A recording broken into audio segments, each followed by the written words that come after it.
Yes, so this is extrapolation.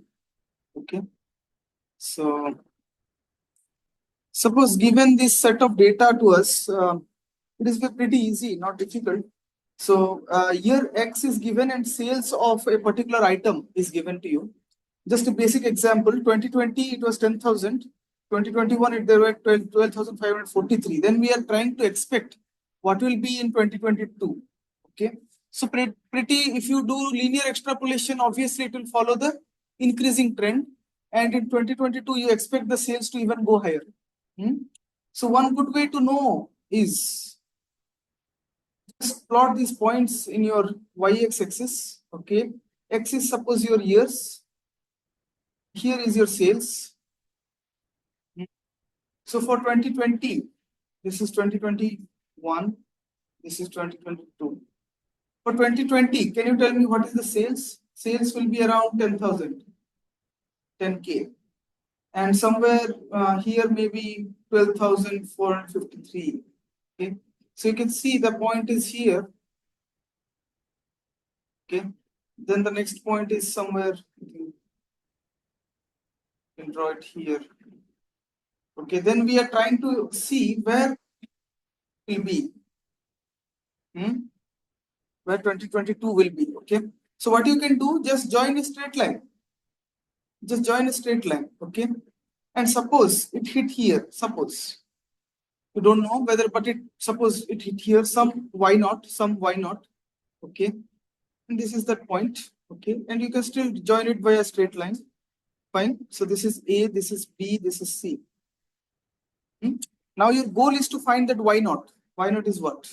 Okay. What you can do, you can assume that the slope is same in both of the cases. So slope of AB is equal to slope of BC. Okay. So can you tell me what is the slope of AB? What is the slope of AB? Slope of AB is 12453, right? Minus 10,000 divided by 2020. Is it is equal to M of BC? Is why not? Minus 12,453, right? Divided by, isn't it? Can you tell me what is y naught?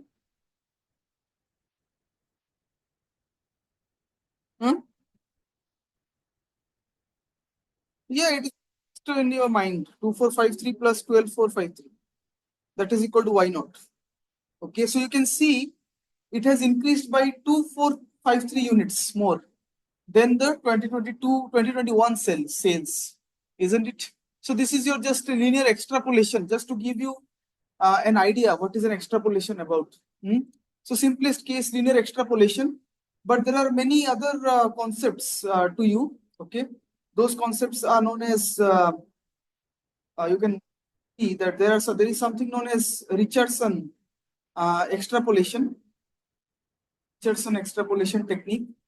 Okay, even there is something known as Romberg integration technique.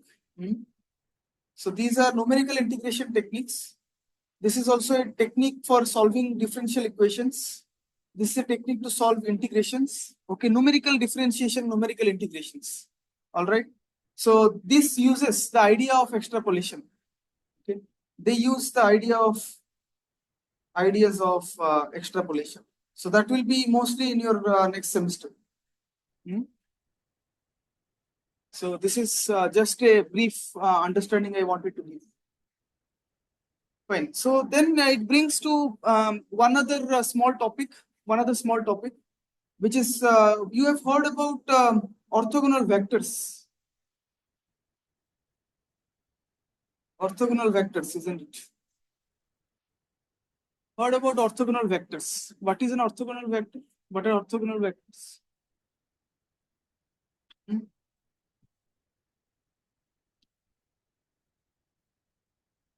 Yeah, but that is just a simple terminology. We have to say like a master student.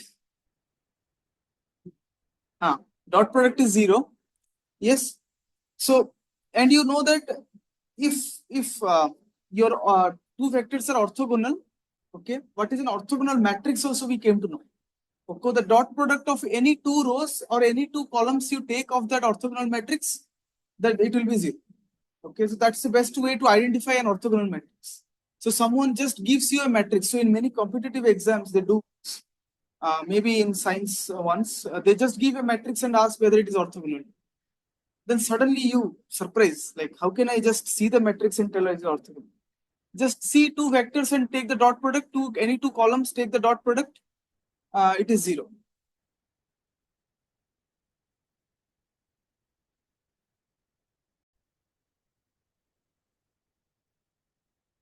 Okay, before that, I will just tell you again.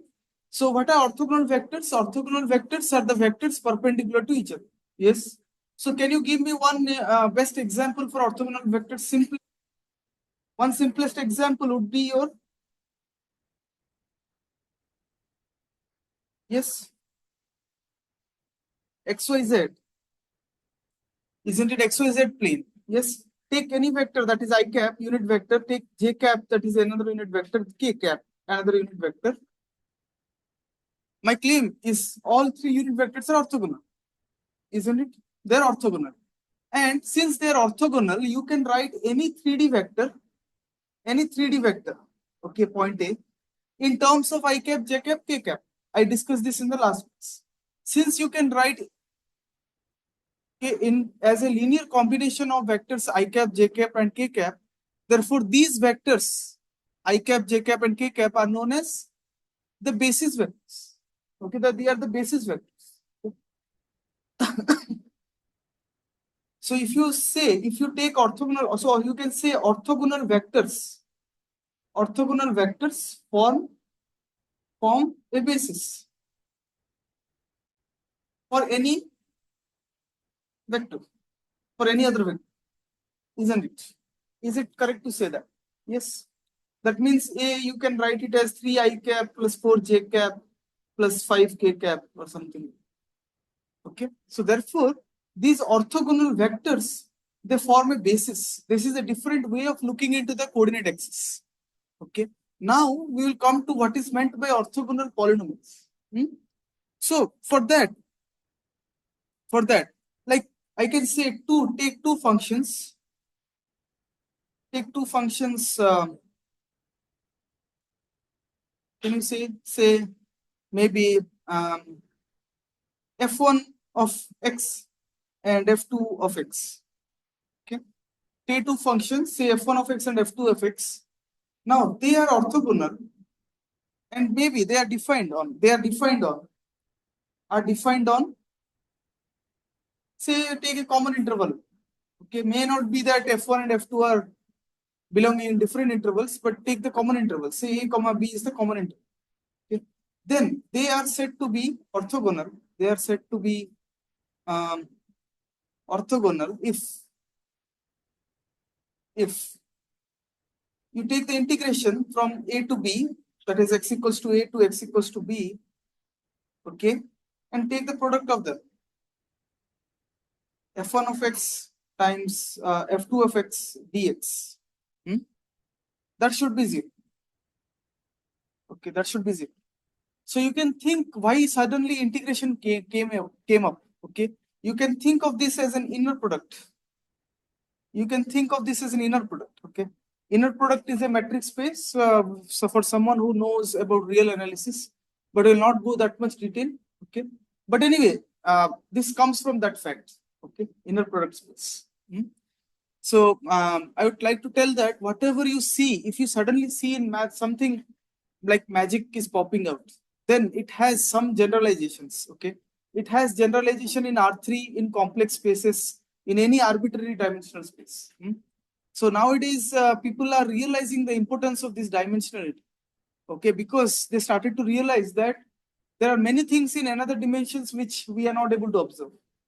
Okay, so therefore, how black holes are there, how it is engulfing, what is black matter, what is dark matter. There are many such things, and all are related to dimensions.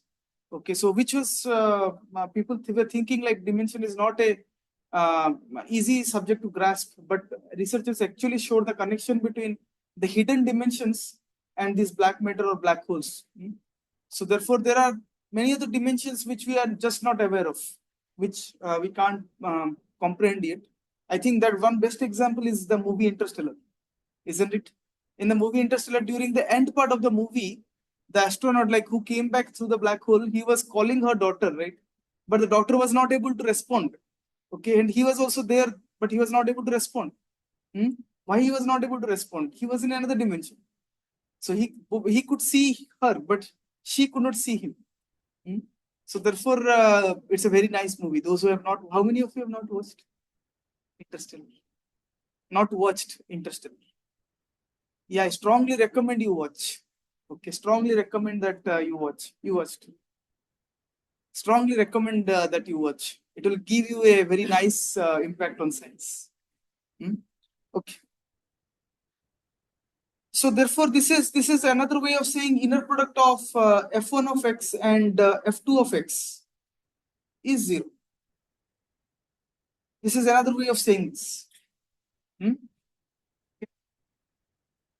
like you can do something more, even better. So,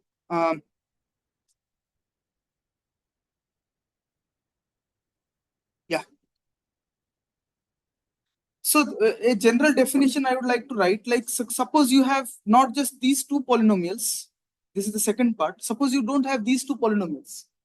You don't have two polynomials. You have a sequence of polynomial. You will see why that is important. Why I am saying sequence of polynomial. Why I am going into very complicated things. You will come to know.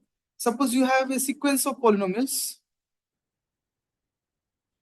A sequence of polynomials.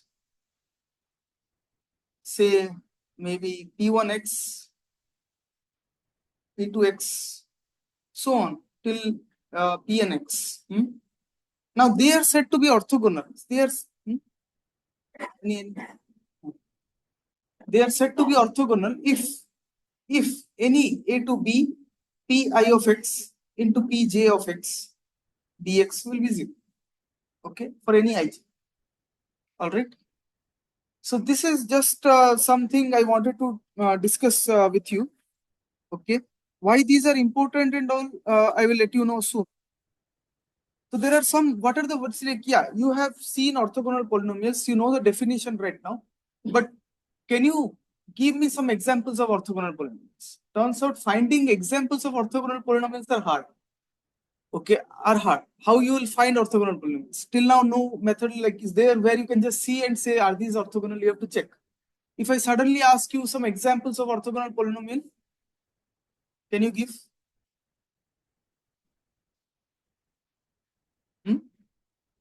Any example of orthogonal polynomial? Maybe. Just comes to my mind that. Can you give me? Yeah, I got one example. Now it's your turn. It was not in my notes also. I just developed now. It's very easy to think. Can you give me an example of orthogonal polynomials, like sequence of polynomials? Say, okay. Maybe I'll give you 1 minute to think. Then I'll reveal.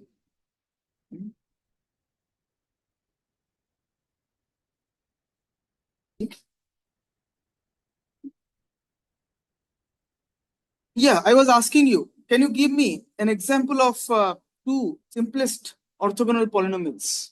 How about p1 of x is 1, p2 of x is x, p3 of x is x square, suppose, and they are defined on -1 to 1, say.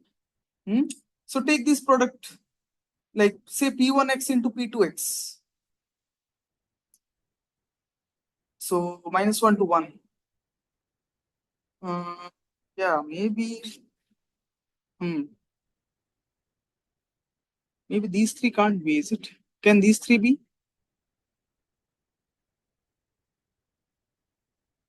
Can this be orthogonal polynomial, Miss Durga?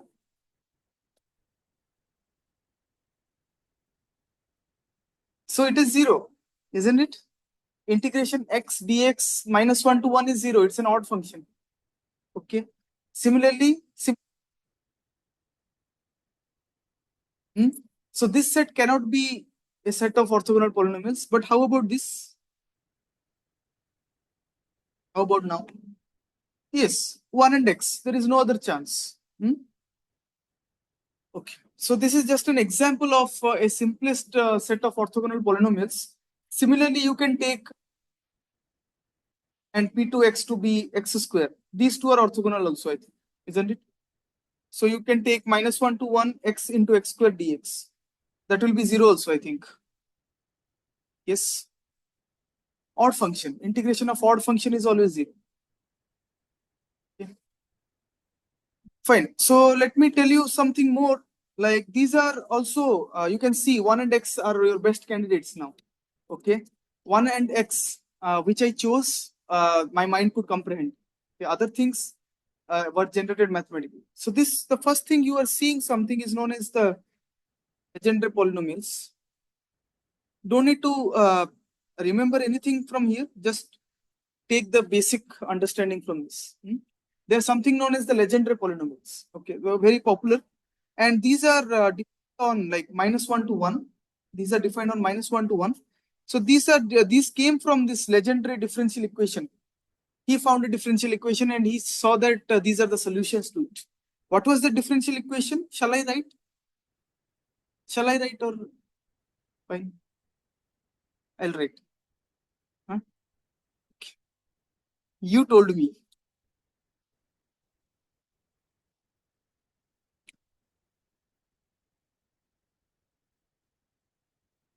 Okay. So this is the legendary differential equation, which is not so trivial. But these are the solutions. P of x satisfying this. So all of this, these are the sequence of polynomials are orthogonal. All of them are orthogonal. Okay. So these equations are especially encountered in rocket building science. If you ask anyone in NASA about this legendary polynomials, they will say, yes, legendary polynomial is very basic. So, yes. So they used in places where you see this cylindrical symmetry, problems in cylindrical symmetry. The rocket is also kind of cylindrical. And there is something else, like on your right, there is something else which is known as Laguerre polynomials. Okay. And this is another example of orthogonal polynomials. So you can see one is always there. It is something interesting, isn't it? One is also there. One is very basic thing, but they are included in lot of heavy things. So that's the power of one. So this is from another differential equations. But these come in if you want to solve some quantum physics or something like one electron atoms problems. Okay? Those who are doing classical like quantum physics or classical, not classical, quantum physics, these will come. So this is known as the Laguerre polynomial, and again, all of these are orthogonal. What is special of all in both of them? Orthogonal. Orthogonal polynomials. Okay. Now there is another one which I just wanted to tell and finish this about is the Hermite polynomials. This you might encounter a lot. Hermite polynomials. Of course, this is, I don't know if this you will see in data science or not, but in science it is there. Hermite polynomials, and of course, you will see this in quantum mechanics, quantum harmonic oscillators, like problems. So it is useful. And again, here also one is there. Okay. And these are also orthogonal polynomials. So I just gave you three different classes, which are famous orthogonal polynomials. And these orthogonal polynomials, remember your Lagrange interpolation method, right?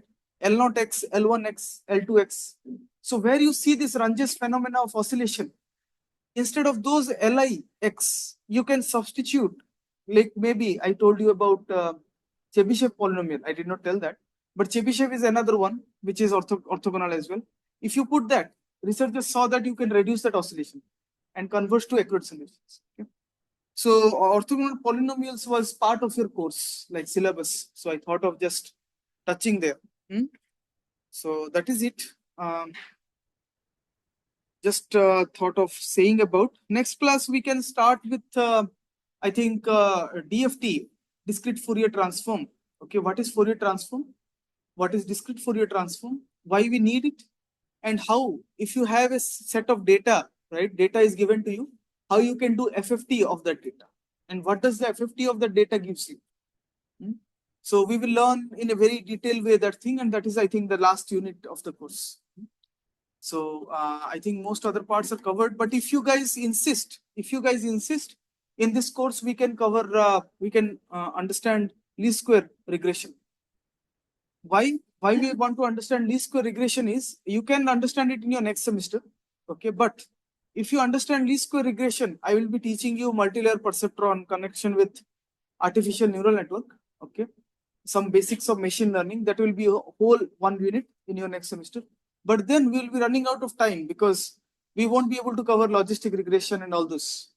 So if you want me to cover logistic regression in the next semester, then it is better to cover some regression in this semester so that we won't have a load on the next semester. So if you want that, we can do it. Okay, let me know. So when you will let me know? By next week? Or anyone can just mail me that our class wants to learn least square regression. Then yeah. So least square regression is quite interesting.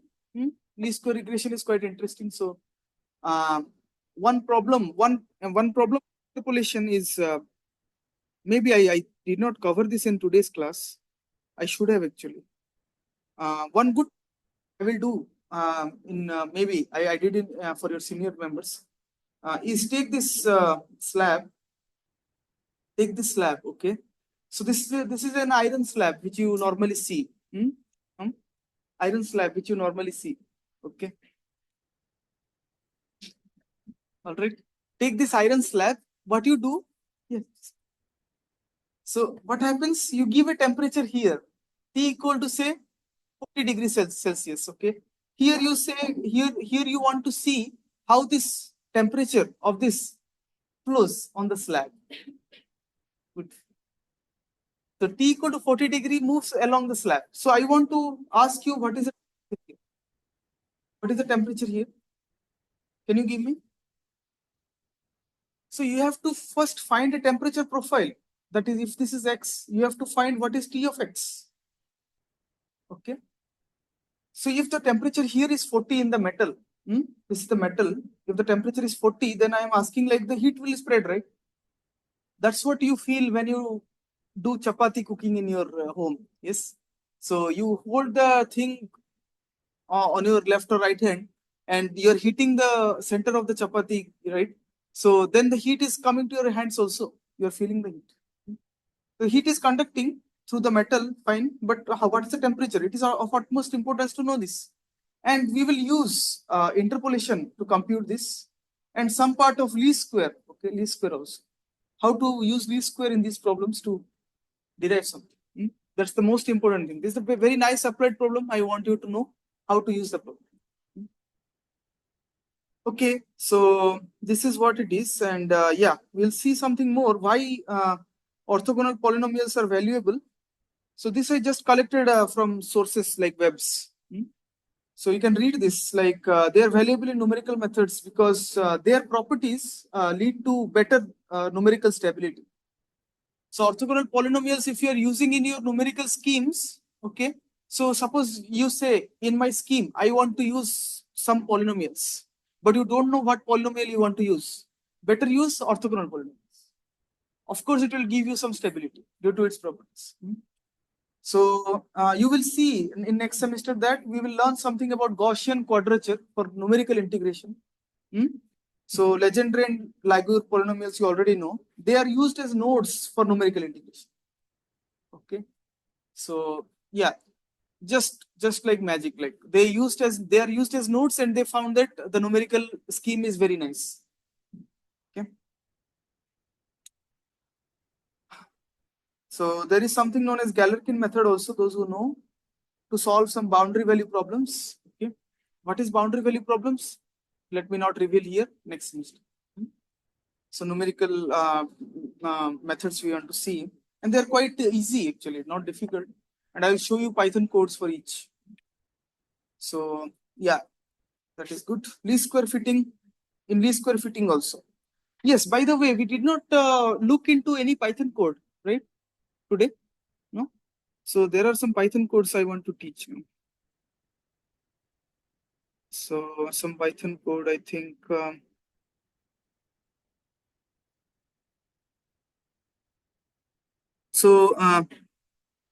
Yeah, what happened? Like, why I'm not getting the sidebar? This we plan to complain, no? We are not getting a sidebar in Colab. A thing to go down. I can go down like this, but it is taking it will take a bit of time, no? Anyway. We saw SVD and application to image encryption, yes. Did we see, yeah, I told you about linear interpolation last class. I showed you this example. Okay, let us go to the next one. So, yeah, I think I did this in the class, maybe, no? Okay, X and Y are given to you. X and Y are given to you. Okay, X naught and Y naught. At X equals to 0, Y is 1.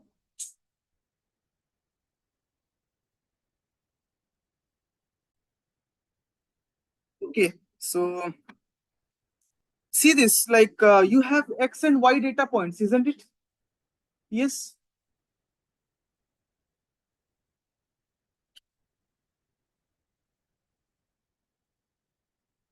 How you'll go side?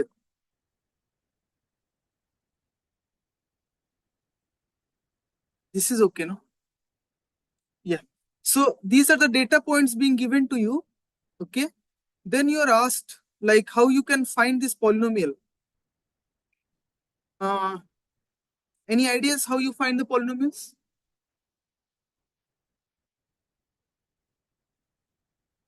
Hmm?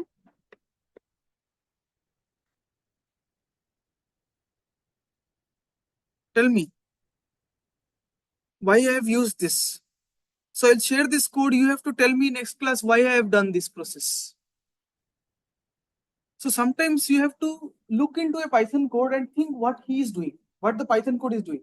Okay. Sometimes I think you are you aware of that? No? Do you do that?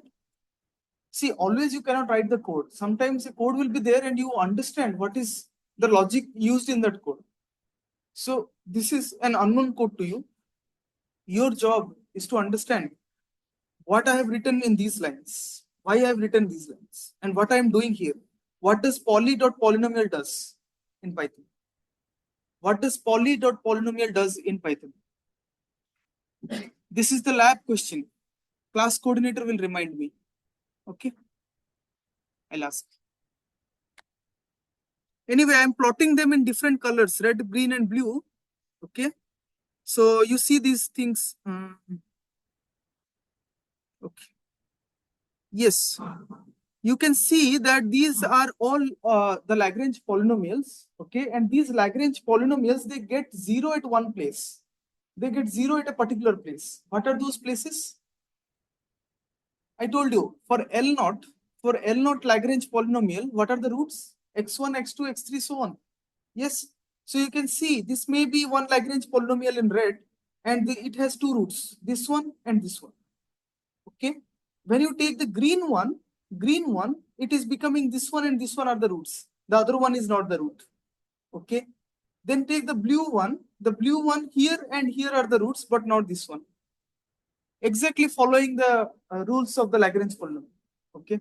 So here I've just plot the Lagrange polynomial. P1, P2, P3.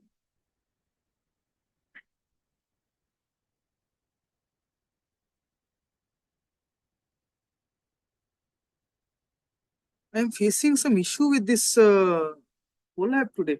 Why this is so small? Why this has got so tiny? Control plus, okay. Good.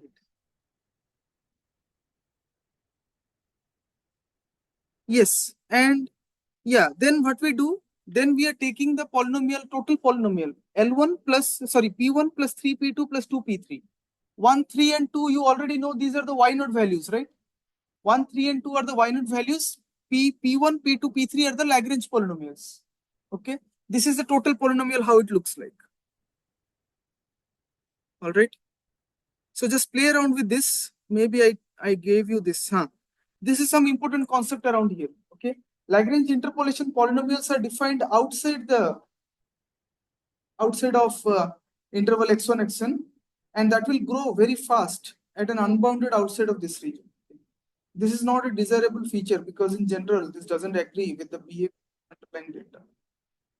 Yes, so this is one of the reasons why Lagrange interpolation should be used with caution outside the region of interest. Okay, that means if you are given data from 1 to 5, x from 1 to 5, better use inside 1 to 5. You cannot go outside 1 to 5. If you are going outside 1 to 5, if you are doing extrapolation kind of, then it might be erroneous. Okay, this is just the caution to you from here. Yes, good news. So instead of calculating everything from scratch, which you did in the morning, okay, you can use a SciPy function, okay, directly to interpolate the data. So that is known as, you have to import Lagrange, okay, import Lagrange from SciPy.interpolate, import Lagrange, all right. Then F equal to Lagrange bracket, feed your X data and Y data, all right. Fit your put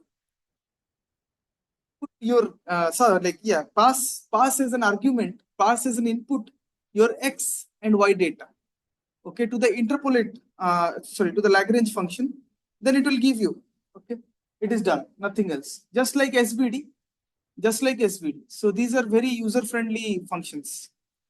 SVD, what is the syntax? SVD bracket, the matrix. Similarly here, what are the inputs you can give? The X elements and the Y elements. Then it will, based on those two, it will give you the Lagrange polynomial. You don't have to compute from scratch. So this is how it looks, the same data. You can see that here it looks the same, which you did using manual calculation. Above we did manual calculation, okay? And here you are using the SciPy function, SciPy.interpolate, import Lagrange.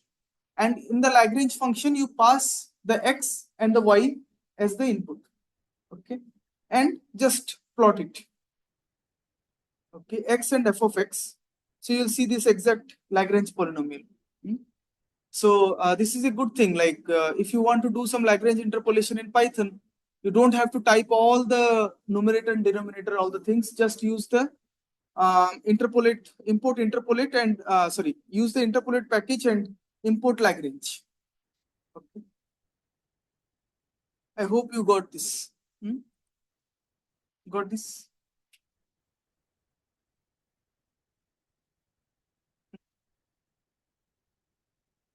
Shabna.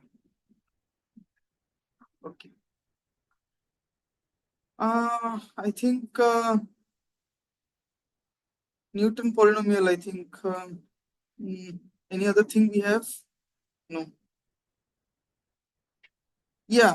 So I'll share this with you. Just remind me. I'll share this with you and try to understand whatever I'm doing here. Okay. At least what I can ask is type these things on your own. Okay. Keep this on a separate screen and type at least by seeing this. Okay. Just at least do that, so that you will at least know what are the packages. So now you know SVD is one function. Okay. And for interpolation, how you can do? Import interpolation. Like you call that package, from that you import Lagrange. Okay. And what you feed inside Lagrange bracket, what you feed inside Lagrange? X and Y, X data and Y data, which you already have. Okay. And then just plot the Lagrange polynomial. Okay. That will be stored in F. Okay. And when you plot it, you can find it will be a continuous curve. See this idea, what this curve means? Can anyone tell me what this curve means? So you have points at 0, 1 and 0, 1 and 0, 1 and 2. So you can find this Lagrange for any point you can find the data, y data here. That's the best part of Lagrange polynomial. So at any point you can find what is the data. But you have been given only these 3 red points. You only have these 3 red points. Okay. That's the idea. You only have these 3 red points, and in between these red points, you can compute the data using interpolation. That's the best part of Lagrange. I hope that is clear, no? So try to think in data analytics, the course. Maybe some data points can be given to you. How can you use the interpolation there? Just to, find something which is not given to you. So I think some of this, I think in data analytics, some missing values concept can be have covered, right? Missing values. If there are some missing values in your tables, how you get that? You are collecting a survey, you are doing a survey, and in that survey, you came across that in place of SISHU, dollar is used. Okay, in place of S, dollars are used. That's now a common fashion, no? So dollars are used. So, but that is not the correct way, no? So you have to clean the data. Data cleaning is there. Yes. Now I'm saying that if you are seeing that maybe you did not collect, the user did not enter the data, one field is missing. So that is known as missing data, right? So how you do that? What you do, you could have seen that you take the nearest value or you take the average of those two values. Okay. But why not do the interpolation? So try to think along that lines. So